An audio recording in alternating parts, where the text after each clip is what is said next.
دکاندار له دې پیسې ورکړې، ها رورې دا واخله او ماله ټماټر راکړه. ټماټر به زه چا پلار وایي ټماټر واله دا ټماټر هسې موږ ته پخوا ارزان ارزان ښکاره کېده، اوس خو ټماټر اسمان ته ورسېده. ټماټرو پسې د خلکو جبې شوه جبې.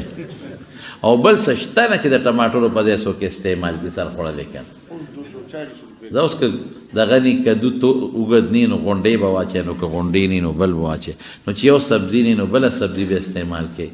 دا مړه چې غوښه هم نیسي چل به وکړي، ټماټر کټوۍ کې خامخا پکاري، نو ټماټر به اوس د کم ځای نه پی. یعنې د خدای غضب او د خدای قهر په مختلفو شکلونو په موږ را روان دی. موږ الله نه لرې یو ځکه دا نرخونه د خدای کار دی. بس ان الله هو المسعر الخافض الباسط. رسول الله مبارک فرمای نرخ مقررون کې څوک دی؟ الله دی. رزق کته کون کې پورته کون کې غربت راوستون کې لرکون کې الله دی. نو ټماټر هم اسمان ته ورسېد، ټماټر نه میلاوي. او کټوۍ کې د بشیرجان په یو چته کار دله خو چې د 1 کیلو په کټوۍ کې نه اچولی ده ته جام هم نه ګرېږي. داسې د بشیرجان وخت دی که نو کم دی نه دی راوړو خیال دی را مونږ ستا دپاره اوس ایران ته نه شو دی ټماټر پسې چې ایران نه راوړو ده. اوس په ارام کښېنه او ګزاره کوه. اصل خبره دا د زمارونو ټماټر راکه. نو ټماټر چې درکوي نو د پاسه به یو شان دی لاندې یو بل شان. سیوان راکه دا پیټۍ په څو ده؟ دا مثلا په 500. هلکه د نجید دننه خو جاپاني دي اعلی چې کور ته یوسې د پاسه هغه 4-5 خشتۍ او دننه نو ټول د غوا د خوراکي غوا ته بچي. او پی راکه سوچه پی ماشاءالله سوچه پی نه خو دنیا ډکه ده مړه د پی خو باران کېږي د میخو نه خو بیږي. سوچه پی راکه زه پخوا بلا بیا موبې پکې اچولې اوبه خو به پاکې وې که اوبه به پاکې وې. ټګي خو ده دوکه خو ده ځکه زه خو اوبه نالم پیلم ټګي خو ده اوبه خو به پاکې وې. اوس څه کوي کیمیکل لوړې اوبه پکې اچوي او هغه لړي. داسې پی دي چې ګوته پکې نه دي دومره ټینګ دي نو خو کیمیکل دې پکې ډېر اچولي دي. مساله کم بجاوي دوکه پیسه ډېرو چاله بچوله بچی به دلته مزې کوي او قبر کې به کوتک تا ته نیولي. نو خیال نه حضرت علی کرم الله وجهه فرمای وی د هغه انسان نه بېوقوف انسان بل نشته چې د بل د دنیا د ښه کولو دپاره خپله خیرت خراب کړي. دنیا بچوله ښه کو نسوله ښه کو اخرت ځان له خرابه. ولې ځان له اخر خراب بچوله دنیا ګټه نسوله ګټه کلوسوله ګټه والله که دوام در پسې وکړي هغه دور لاړ ختم شو. پخوا چې بچو به پلارانو پس دواګانې کولې. اوس چې بوډا شوي مونږ له راشي بیر مولوي صاحب دا وکړه بابا مې نه جوړی خدای دې جوړ کړي. نه نه نه نه نه وایي خدای دې پرې رحم وکړي. اوس هم په لنډه ووایه که چې خدای دې مړ کړي خدای دې پرې رحم وکړي. مطلب دا چې د جوړېدو دوا مه کوه. دا څه ټک ټوکې ټوله شپه راته جوړ کړي او د خوب نه مباسي او ماشومان هم رټي او سړی خو چې بوډا شي خامخا ذهن کمزوري شي. نو که ماشوم دله لوبۍ نو بابا ښه سړی دی، که ماشوم دله لوبۍ نو بیبۍ ښه ښځه ده. او چې غریب د ماشوم د لوبولو نه وځي وایي بس دوا ورته وکړه چې خدای پرې رحم وکړي. موږ باندې سره د رحم دوا کې په دا مری ولې زور که کنه چې اخرت دې تباه شي. پلار او مور لاړه نو تاسو ته وایم په ارام کښېنئ. خدای ته لحاظ وکړئ د خپلو بچو نوسو دپاره اخر مه خرابوئ. خپلو نوسو دپاره پردو بچو دپاره پردی شوتلې مه راوړئ.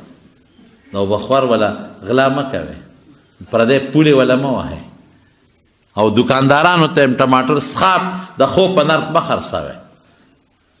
او سبزي څښا د ښو په نرخ مه خرڅوئ. او بابوګانو ته هم ویم چې خپل ټیم کې د پرشوت ته چا کارونه مه کوئ. خدای دپاره وکړئ پرشوت مه کوئ. ټول نظام ګډوډ.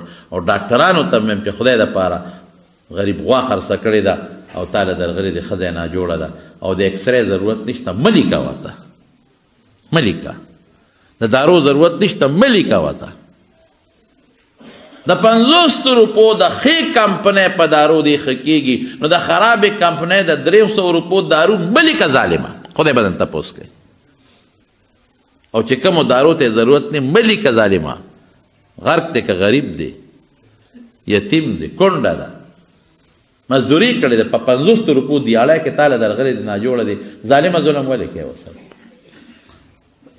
او د ماشوم بچی دی او ښه تعلیم یې کړی دی خو پیسه ورسره نشته نو په رشوت ماخله خدای دپاره ورکه نوکري چې حق یې جوړېږي ټول نظام برنه لاندې ټول خراب ټول تاسو نه ګورئ دوست تاسو د اخبارونو دا قصې پسې پلان کې په جیل کې پروت دی او جیل نه ووت او لندن ته لاړ او دا چلو شو دا څه شی دی دا ټول حرام خوري ده ټول ملک ته ډک دی کرپشن ختموم او کرپشن زیات شو دا به وکړم هغه څوک وایي تا کې دی او څوک وایي تا کې دی دا څه شی دی دا د خدای یره نشته خیانت دی خیانت امانتګري نشته مونږ چې څومره د خدای نه لرې کېږو د خدای غضب به نازلېږي کله به د زلزلې په شکل کې راځي کله به د طوفان او د باران او د زلو او د سیلۍ په شکل کې راځي کله به د مقدمو په شکل کې راځي کله به د بچي د نافرمانۍ په شکل کې راځي کله به د ډینګي ماشي په شکل کې راځي او کله به د ګرانۍ په شکل کې راځي خدای ته نزدېکت پکار د رسول الله صلی الله علیه وسلم امتیان نو امتی مینه چې کوي د پیغمبر د سنت مطابق عمل به پکار هغه لا پیغمبري نه ده میلو چې امین دی پیغمبري نه ده میلو چې صادق دی رښتونی دی دا صفت رزق د خدای په لاس کې څومره چې تا کې امانت وي او څومره چې تا کې صدق او رښتیا قسم په خدای چې کوم رزق دله مقرر دی راځي به قسم مې راته وکړ هیرونو ستا پټي ته 2 لختي دي دا یو خیرن د سخا دی دا بل پاک او صاف دی نو ستا د پټي ته به اوبه راځي او ستا خوښه ده که په دې پاک لختي راولي او که په دې سخا لختي راولي چې کوم رزق درته مقرر دی به دله خامخا دی خدای وایي زه خو نه ویم الله وایي زه نه ویم نو چې الله دله کوم رزق مقرر کړ دی خامخا به یې درکوي نو په دې حرامه لار په سخا لختي ولې راتاوې په دې پاک لختي ولې راتاوې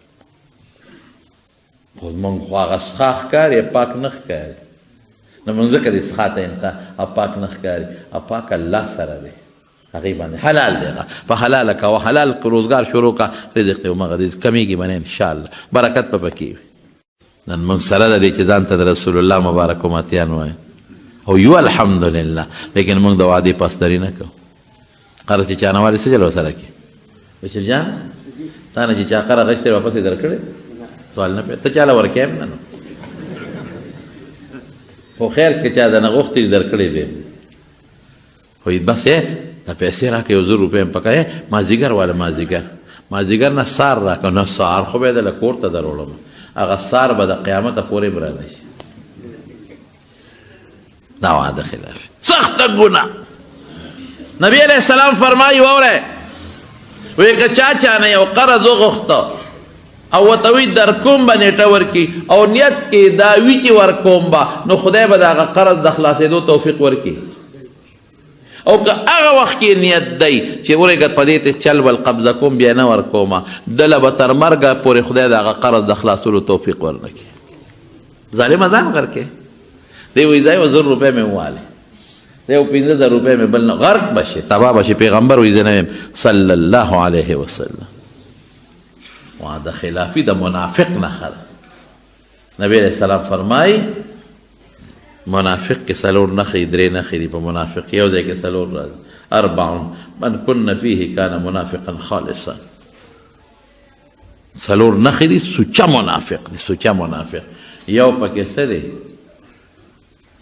څه دی اذا وعده اخلفا چې کلم وعده کوي مخکې نه پړه کې دا سوچي چې نه به پوره کوو وعده نه پوره کوي اذا عاهد غدره وعده وکړي دوکه کوي نه ورکوي بیا وعده خلافي خطرناکه ګناه ده مونږ څه نه کوو څونه وعده خلاف ہے ټسته جرم سخت گناہ کبیره الله پہ خفه کیږي مال کې برکت ته پہ ختمیږي رسول الله مبارک کې دا صفت و پیدایشی صفت او امین امانتګر خیانت بنو من څونه امانتګری کوي امانت خو یوازې دې ته نه و چې چا پیسې درکړو دا ته ونه خورې نه نه نه امانت یو عام مفهوم لري امانت څه چې په چا کومه ذمه داري ده چې هغه پوره کړي